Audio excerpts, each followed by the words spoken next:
राधे। नरश्रेष्ठ भगवान श्री नारायण, भगवती सरस्वती तथा व्यास को मैं नमन करके पुराण का प्रवचन करना चाहिए, जो जन्म और रजा से रहित कल्याण स्वरूप है, जन्मा तथा अजर है, अनंत है, ज्ञान स्वरूप है, महान विशुद्ध मल रहित, अनादि पट भौतिक शरीर से हीन है, समस्त इंद्रियों से रहित और सभी प्राणियों में स्थिर है, माया से परे उस सर्वव्यापक परम पवित्र मंगलीय अद्भुत भगवान श्री हरि की मैं वंदना करता हूँ। मन, वाणी और कर्म से विष्णु, शिव, ब्रह्मा, गणेश तथा देवी सरस्वती को मैं सर्वदा नमस्कार करता हूँ। एक बार सर्वसार पूर्व विद्याकुल शांति चित्त महात्मा सूत जी तीर्थ यात्रा के प्रसंग में नैमी निशान गए। एक पवित्र आसन पर स्थिर होकर भगवान विष्णु का ध्यान करने लगे। ऐसे उन कांति दशाती तपस्वी का दर्शन करके नेमी निशानवासी सोनकादि मुनियों ने उनकी पूजा की। स्तुति करते हैं उनसे यह निवेदन किया है। ऋषियों ने कहा, हे सूत जी, आप तो सब कुछ जानते हो, इसीलिए हम सब आपसे पूछते हैं कि देवताओं में सर्वश्रेष्ठ देव कौन है, ईश्वर कौन है और कौन पूजनीय, ध्यान करने योग्य कौन है। इस जगत में सृष्टा, पालन करता, संहार करता कौन है। किसके द्वारा ये सनातन धर्म प्रवृत्त हो रहा है और दुष्टों के विनाशक कौन है। इन देव का कैसा स्वरूप है, किस प्रकार इस संपूर्ण जगत की सृष्टि हुई है, किन व्रतों का पालन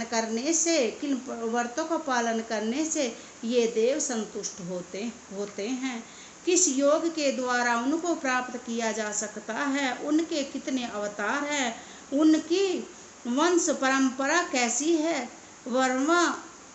वर्मादि धर्मों के प्रवर्तक एक रक्षक कौन है। वे महात्मे सूत जी, इन सबको और अन्य विषयों को हमसे बताइए तथा भगवान नारायण की सभी उत्तम कथाओं का वर्णन कीजिए। सूत जी बोले, हे ऋषियों, मैं उस गरुड़ महापुराण का वर्णन करता हूँ जो सारभूत और भगवान विष्णु की कथा से संपूर्ण है। प्राचीन काल में एक पुराण की श्री गरुड़ जी ने कश्यप ऋषि को सुनाया था और मैंने इसे व्यास जी को सुनाया था। ऋषियों और भगवान नारायण ही सब देवों में श्रेष्ठ हैं। वे ही परमात्मा परब्रह्मा है। उन्हीं से इस जगत की उत्पत्ति, स्थिति है, संहार की क्रिया होती है। वे जरा मरण से रहित हैं। वे भगवान वासुदेव जन्म होते हैं। जगत की रक्षा के लिए सनत कुमार आदि अनेक रूपों में अवतार ग्रहण करते हैं। हे ब्राह्मण, उन भगवान श्री हरि ने सर्वदा प्रथम कुमार सर्वे में सनक कुमार आदि के रूप में अवतार धारण करके कठोर तथा अखंड ब्रह्मचार्य का व्रत का पालन किया है। दूसरे अवतारों में उन्हीं यज्ञेश्वर श्री हरि ने जगत की उत्पत्ति के लिए ही हिरण्यकश्यप के द्वारा रसातल में ले गई पृथ्वी का उद्धार करते हुए वहरा शरीर को धारण किया। तीसरे ऋषि संग्राम देव ऋषि नारद के रूप में अवतारित होकर उन्होंने सात्विक तंत्र नारद पाठ रात्र का विस्तार किया, जिससे निष्काम कर्म का परिवर्तन हुआ। चौथे नर नारायण अवतार में भगवान श्री हरि ने धर्म की रक्षा के लिए कठोर तपस्या की और वे देवताओं में तथा असुरों द्वारा पूजित हुए। पांचवें अवतार में भगवान श्री हरि ने कपिल नाम से अवतरित हुए, जो प्रसिद्ध में सर्वश्रेष्ठ और जिन्होंने काल के प्रभाव से लुप्त हो चुके हैं व्याख्यात शास्त्र की शिक्षा दी है। छठे अवतार में भगवान नारायण ने महर्षि अत्रि की पत्नी अनसुईया के गर्भ से तेजी के रूप में अवतीर्ण होकर राजा एकलंक और प्रहलाद आदि को अवलिंद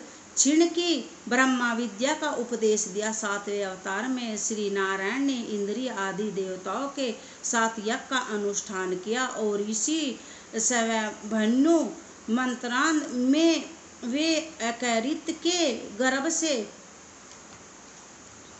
अकैरिति के गर्भ से रुचि प्रजापति के पुत्र रूप में अज्ञेय देव नाम से अवतरित हुए हैं। 8वें अवतार में वे ही भगवान विष्णु नाभि और सुमेरु देवी के पुत्र रूप में ऋषभ देव नाम से प्रभावित हुए हैं। इस अवतार में इन्होंने नारियों के इस आदर्श मार्ग गृहस्थाश्रम का निर्देशन किया है जो सभी आश्रमों द्वारा नमस्काराकृत ऋषियों की प्रार्थना से भगवान श्री हरि ने 9वें अवतार में पार्थिव शरीर अर्थात पृथु का रूप धारण किया है और गोरूपा पृथ्वी से दुर्गा रूप में अनादि महानिधियों का दोहन किया जिसमें प्रजाओं के जीवन की रक्षा हुई है। 10वें अवतार में मैथिल्य अवतार ग्रहण कर उन्होंने चतुर मंत्र के बाद होने वाले प्रलय काल में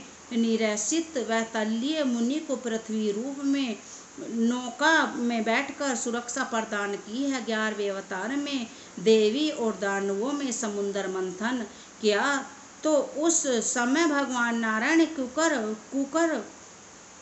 कुमर रूप करके मंत्राचल पर्वत को अपनी पीठ पर धारण किया है। उन्होंने 12वें अवतार में धन्वंतरी तथा 13वें अवतार में मोहिनी का रूप ग्रहण किया है। इसी स्वरूप में मैं उन्हें अपने सौंदर्य से दैत्य को सुगंध करते हुए देवताओं को अमृतपान करा। 14वें अवतार में भगवान विष्णु ने नरसिंह का रूप धारण किया। अपने तेज नखों से पराक्रमी दैत्य का हिरण्यकशिपु के हृदय को उसी प्रकार दीर्ण किया जिस प्रकार चटाई बनाने वाला व्यक्ति तिनके को चीर डालता है।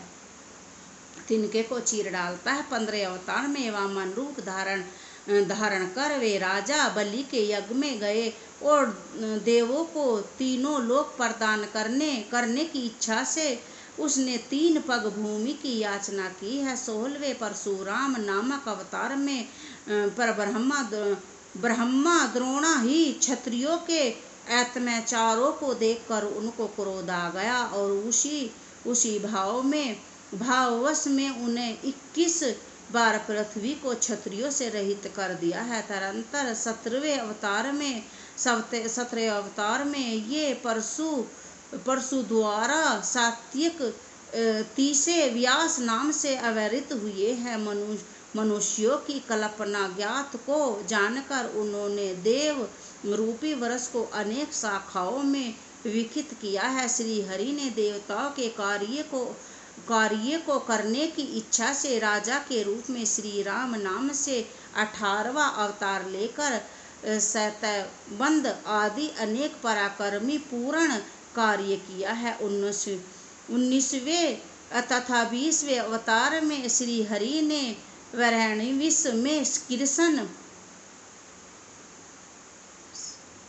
वैणिश वंश में कृष्ण और बलराम का रूप धारण करके पृथ्वी के भार का हरण किया है। 21वें अवतार में भगवान कलयुग की संधि के अंत में देवद्रोहियों को मोहित करने के लिए कटिक देश में जिन पुत्र बुद्ध के नाम से अवतरित होंगे। इसके पश्चात कलयुग की 8वीं संध्या ध्यान में अधिकांश रजवर्ण के समाप्त होने पर वे ही श्री विष्णु कश्यप नामक ब्राह्मण के घर में कल्कि नाम से अवतार ग्रहण करेंगे। हे जो मैंने यहाँ पर भगवान नारायण के कुछ ही अवतारों की कथा का वर्णन किया है। सत्य तो ये है कि 7वें गुण के अधिष्ठान भगवान विष्णु के असंख्य अवतार हैं।